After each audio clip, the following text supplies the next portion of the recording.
Alright everyone, we are here with War 8, and it is a rematch against DSVG for the season. I will be bringing in Warlock, Clairvoyant, and rank 4, Mr. Negative. I will have Path 4 in Section 1 and Path 7 in Section 2, and I will be taking 3 mini-bosses on Boss Island. So, Path 4 here first. It's just Mephisto. He's on the first node. I'm taking this with Claire. I was a tad bit worried about the power gain here, but when I went and dueled my own Mephisto in practice, power gain was actually pretty controllable when trying to bait out a special and not pushing him to SB3. One benefit I kind of realized about this fight is that once she gets in Hellfire, she's going to be gaining her charges very quickly. And therefore power gaining very quickly from it. So really, I decided here to just drop SB3 after SB3 while he was below a bar of power. So you're going to see me here at the start be very aggressive about getting into Hellfire. I think I back off a little bit right here while he's power gaining. And then I go in and convert just so that I don't take any of the incinerate damage. Now we're at 12 charges. You're going to see me peck at his block, and it's really just me trying to activate his aura or build up some charges. But if it's not there, if it seems like a window to throw SB3 like it was here where I wasn't at max charges, I was at 18 and not 20, I'm just going to go ahead and throw it instead of risking pushing him to a bar of power and then having to bait out that SB1 before dropping the SB3, and therefore maybe getting cornered. And you can see here with Mystic boosts and with this immunity kicking in that building back to SB3 was no problem, and he's more than 50% gone. So here's another scenario, not at max charges, dropping this SB3, and this one's gonna just about kill him, but due to his saving grace there at the end, and then I eat an SB1. So I backed out trying to bait out an SB1. He decided to throw it while I was backing out. So near perfect fight, but ended up eating the damage there. So was a little worried about that, but turned out to be super, super effective.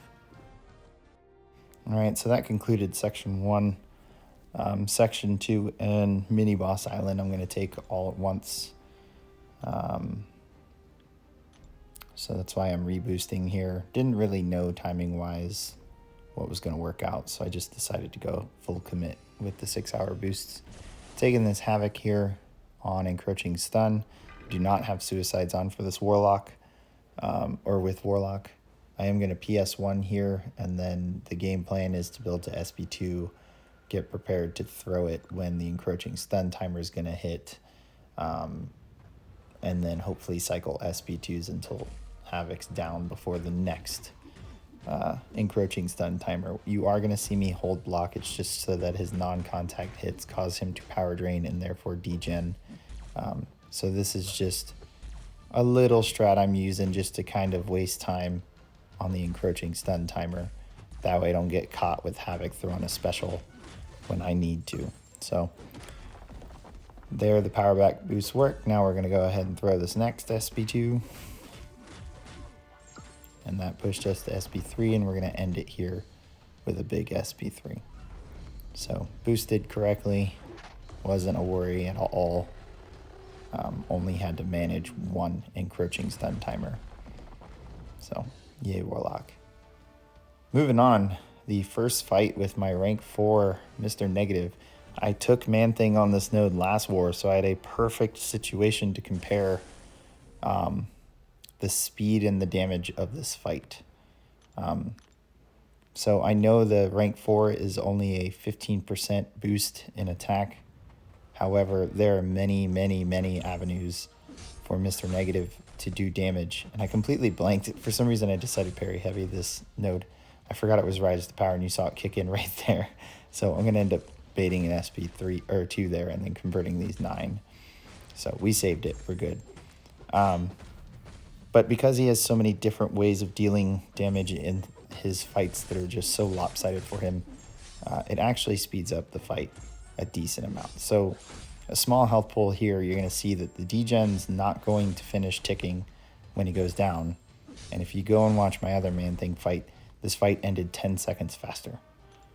So it was very nice to see.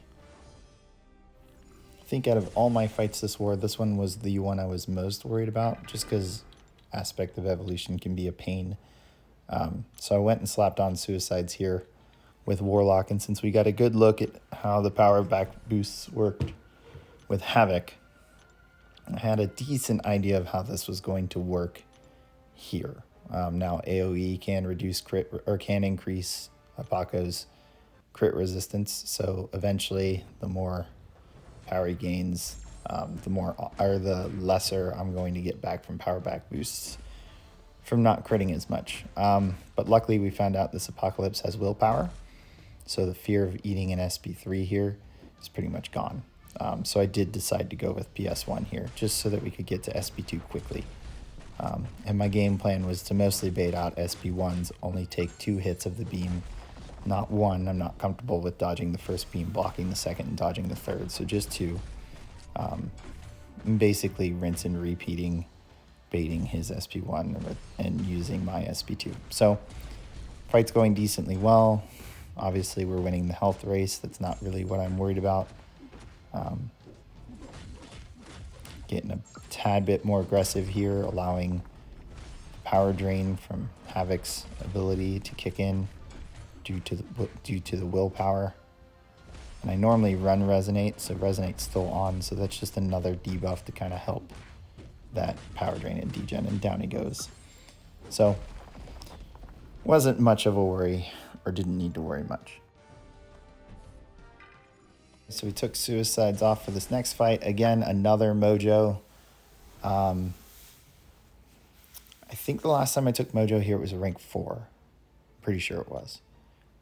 A rank 4 Mojo. Now I get to take this rank 3 Mojo with a rank 4 Mr. Negative. And this is just such a sweet fight with rank 4. So, parry, ending with light combos, baiting out SP1s, converting light energy when we get near enough. So here's 7. I'm going to go ahead and convert this once we bait out this SP2. There it is. I'm not going to dex again. I don't want to convert that dexterity buff into a light energy. I don't even care. Look at us out healing that degen damage. So thanks for the healing, Mojo. And now we're at 11 dark energy drop in this SP2. And I'm pretty sure this fight ends with 25% more time on the degen, and boom, down he goes. That was a 10-second faster fight than the last time I took Mojo there. So sweet degen damage. Moving on, we had an extra pre-fight, and because I thought of it, I went ahead and asked for it on Rogue here so that I don't have to worry about block baiting a heavy while this champion has high ground charges. I'm going to take it with Claire. We're going to get into Hellfire, and we're just going to beat the crap out of her with an SP2. We are keeping in mind that since this fight is a high ground fight, we are not ending our combos in Hellfire with mediums. We are doing medium and 3 lights, and we are backing out. I think I accidentally cycle here at the start, so which is fine. We weren't at SP2 yet. I think it's right here. Yep. I go, oops. We're in blood. Okay. No big deal. Not quite at SP2 yet. Let's get back in Hellfire. And here we go. Straight into Hellfire. Straight into SP2. Doing the burst damage. So high ground's not too much of an issue here. Did not mean to parry there. I was trying to bait out a special. Decided not to attack her. So you can see high ground is staying off for the most part. I think at max we have 1 charge. No, we get to 2 right there. So she was being stubborn about that SP1. Luckily her specials are really easy to retaliate. And of course Claire, this multi-hit SP2 rips off high ground pretty quickly. So a lot of your champs like that, like Punisher 2099, And Fury, there's some benefit to using them against high ground just because they can run the combo meter pretty quickly. But this is all this fight really is. I was happy to have the white Magneto pre-fight so that I could reliably parry. But you do see this one against Rogue, she kind of has, I guess, using Claire versus Rogue, she kind of has that little pushback when you stun here. Which thankfully we're not parry heavying, so that spacing does not matter too much. And down she goes. So not a problem. Couple potions, not too much. Moving on to this white Magneto on Stun Reflect and Polka Dot Power. I am taking this one with Claire again, so we're healing up. This time we're going to stay in Plagued, so the Poison Curse. Just so that we can reliably stun here and therefore increase the basic attack damage through this fight. Now, he is immune to bleed. An argument could be made to stay in blood so that you can build charges and get rid of all his prowess the entire fight and never have a period where you maybe try and dex a special and eat a big special with a lot of prowess.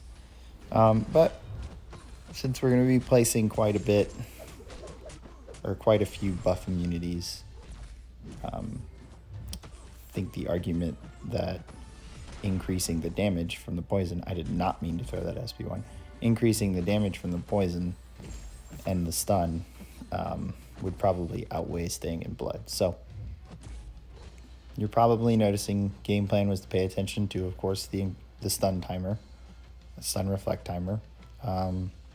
When it's up, block beta heavy, immediately go medium, medium to place a poison, and then try to land a cheeky parry right afterwards. And either basic attack him right after landing the parry, or throw one medium and then throw SP2. And you see this is a near perfect fight, but I mistimed that SP1. I actually told myself going into this fight, just block them, don't try to dodge them. And of course, twice, the very beginning and just there, I twitched and just out of habit tried to dodge it. But no big deal. Didn't even use an invulnerability boost. Down he went. So, easy peasy. And on to my last fight of the war. Peni Parker here on Brute Force Best Defense. We have a white Magneto pre-fight. We're going to take this with Warlock. I actually did not find out before this fight if she had willpower or not. I'll find out during it, and so will you, that she did, which makes this fight even quicker / easier. Even though we are parry heavying and it doesn't trigger an actual auto block, the prompt still pops up, which leads to the power gain from triggering auto block on the node Best Defense. But game plan here, parry heavy, build the SP3, drop the SP3, let that power drain her, power heavy. So, or parry heavy, power heavy, parry heavy. She's not bleed immune, so this is perfect. Warlock gets a few big crits with his heavy, so sometimes we see larger chunks of her health fall off, especially when we're boosted this big. And the SP3 is really helpful. Obviously, with the chance to auto block, you can't just throw SP1 or SP2. You're going to put yourself in a really bad situation where you're open to receive a bunch of hits. So just parry heavy to SP3. And then you saw there, I thought I reparried. We got lucky. At SP3, I don't really care about her bars of power. What I can do in a situation like this is if she is at SP2 when I throw this, immediately come out of this with a block up and just wait and turtle. But she had one bar, I don't even turtle. She didn't throw it. She's going down to 0. Back to the game plan. So this is not a hard fight. Obviously, if your parry timing is a little wonky, this could get dicey. But I actually prefer doing this with Warlock instead of Claire. Somehow, I think I was taking a lot more... Warlock heals with his SP3, so we can recover a lot of the block damage or brute force damage through the fight. But as you see, there's only one SP3. So thank you, Willpower. So that was it for me. Glad I got to showcase Mr. Negative. RBG got another donut for the season. I think it's our 4th. So we performed well, which was needed since last time we lost to DSVG, and this time we won. So we're inconsistent all over the place, but hopefully with these last 4, we can stick a little more around this 2-death ratio here, 2 to 3 or lower. We will see. But we're back in Masters, and at the moment, the only goal is to get back in top 10. So hope you guys enjoyed it. Thanks for watching. Hit subscribe, and I will see you guys at the next one.